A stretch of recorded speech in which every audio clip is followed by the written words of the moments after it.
Hey guys, welcome back to another tutorial for Verdant Skies. Right now I'm gonna do a quick guide, I guess. Hopefully it's quick about how you can get the traits that you want for the crops that you want, as well as how to get a 5-star crop in this game. So basics first, you can get a ton of seeds by let's see if I can find an available bird's nest with seeds. But this is really basic. I think the game's tutorial includes that. Ah, yeah, I found one. Right. I think my seed bag is full. Anyway, so to get seeds, you can just scavenge these bird nests. That is one way. Another way is if you, let's say if you have a crop with the qualities that you want, you can use this what is this called? I think a seed extractor or something. Let's see, yeah, a seed extractor. Let's say for this pulsar potatoes, right, it has two qualities: extra fresh and super tasty, as well as a yield tree, rank 3 yield, which I would like to have. So I can just put this crop, major crop, into this machine, and you can choose to extract all of them, or you can just extract one. It's entirely up to you, right? And how many seeds you get is pretty much random. Sometimes I get like 3 per crop, but generally you can get, I think, like one to 2. 3 is like a special case, right? Okay, so once you have the crops that you want, you'll need this machine. What's this machine called? Let's see. Ah, yeah, a genetic combiner. So there are two types of genetic combiner. As you can see, I have the advanced version. But basically, what's the difference between these two is that the normal genetic combiner allows you to only splice genes of the same species of crops.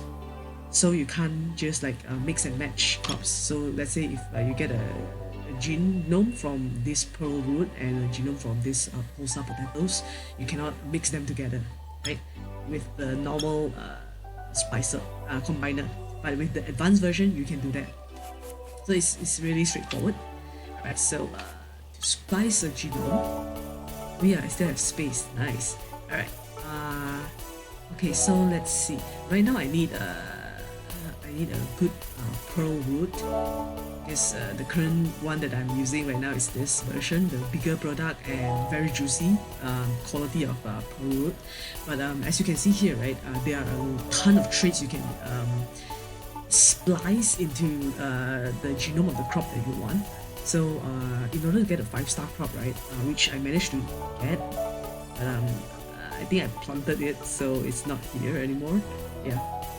So yeah, to get a 5-star crop, all you need to do is to just include all 4 of these quality traits into your crop, right? And all of these are extra stuff, and some of them are actually negative traits. So a double growth time, you don't really want that unless actually I don't know any other condition that you would like to have this, because growing faster is actually better, right? So you might want to grab this instead. Regrowth is actually a really useful trait. So it will automatically regrow after being harvested, so you don't have to just keep planting your crops, meaning that you don't need to have like a ton of seeds for the crops that you want. But I would only recommend getting this trait if your crop is like really good. So for example, like this one, right? It has 3 qualities, 4-star rating. So putting in the regrowth trait is actually quite reasonable, I guess. But if like it's just like a 2-star crop or even a 1-star crop, then it's not really worth it. Yeah. For needs water, right? And needs fertilizer, it can be positive, I guess, or a con, but basically I would always water my crops, so this is not really a negative for me. But fertilizer, it requires a certain type of material which can be a bit tedious to obtain, because you need to go into the caves and mine for stuff, and it's like a kind of like a random job. So yeah. Um, but anyway, fertilizer, I will try to avoid this. And grows anywhere, this is a very very rare trait. So far, I've only seen it once, and I haven't been able to get it again. So yeah, this would be good. But I mean, if not, then it's fine, right? By then, you should already have like several farms around the game. One is definitely for the mountain biome, marsh biome, and of course the plains biome. Alright, so now how to splice, right? So what I want to do now is to get as many traits as possible into this pearlwood genome. And right now I already have a bigger product quality and very juicy quality. So what I'm missing is extra fresh and super tasty. So apparently I have one sunfruit seed, so I can try to splice it in. So how do you splice? It's same as animal splicing, genome splicing. So you just need to move this pair of scissors around and try to get the best possible combination. So in this case, oh, maybe I should mention this, right? Different quality have like different genome location, as you can see, and it is possible to get all four in one go. But because you're cropping the genes, right? So it can be quite difficult to get all of them just like that, right? So this is apparently the best possible scenario for me. 3 qualities, which is 1 extra from my previous one, and I probably can get a 4-star rating. So once you're done, you've decided, right, where you want to crop your gene, then you simply click this splice button. And I should mention about interspecies genome cropping, right? The first box is the dominant gene. So if you, let's say you want the other way around, let's say you want sunfruit seed that are that has all of these qualities, then you need to put this first because it's the dominant gene. So the resulting gene that I get will be for sunfruit, right? Let's see if I can. Oh yeah, alright. But actually I already got this one, so I don't really need it. But anyway, just to show, right? So I put sunfruit seed first, so I'll splice it, and I'll get sunfruit seed, right? Okay, now I only get 3 qualities that I want. I want to try to get a 5-star rating. Let's see if we can do that. What I'm missing now is a very juicy trait, which I have a perfect crop for it. So yeah, this is just perfect. And I get a bonus of yield too, which means basically more crops per harvest. So splice this. I don't even need to move the scissors. So great. Right, so that's it. I got a 5-star rating. That's actually very simple. You can actually splice genetically modified seed. So again, so like just now, right? I already spliced it once and then I did it again. Okay, let's just do this again. Yeah, alright. So I spliced it once.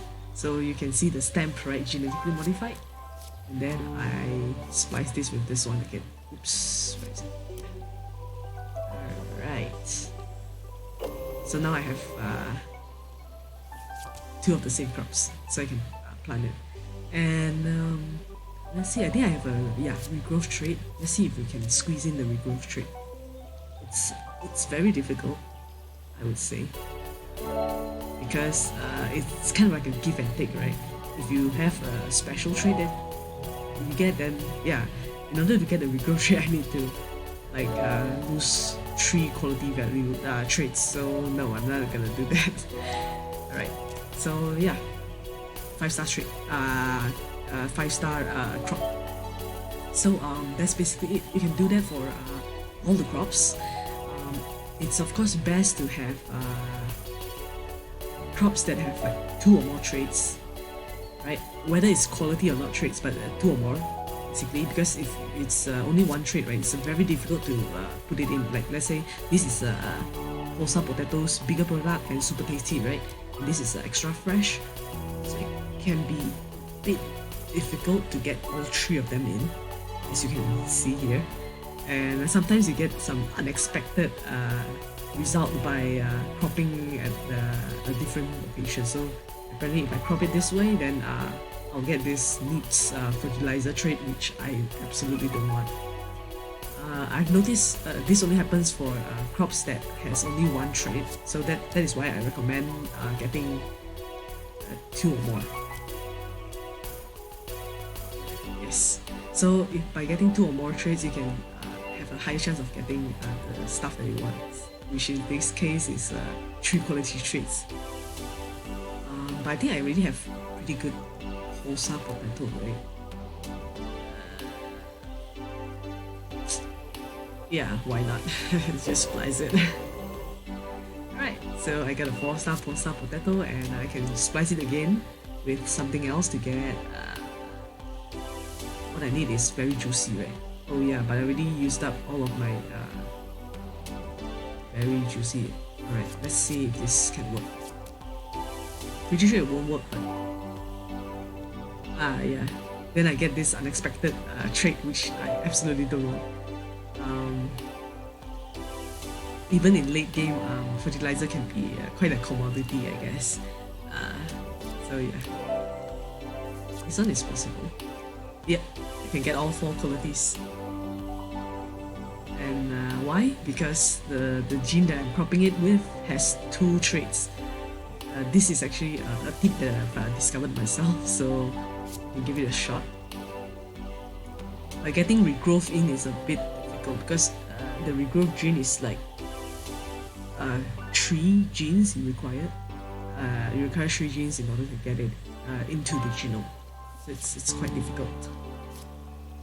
But yeah, actually I can do that. Where's that? Medium melon. Alright, let's just crop this. Get a 5-star Tulsa potato. Alright, so I got 2 5-star crops. It's actually very simple, especially once we've discovered all of these traits. Most of it at least. Right. So that's the guide for crop genome splicing. And I've done another tutorial for animal genome splicing, which uses this machine. You can check it out as well. I guess that's it. Yeah. So happy gaming. Bye.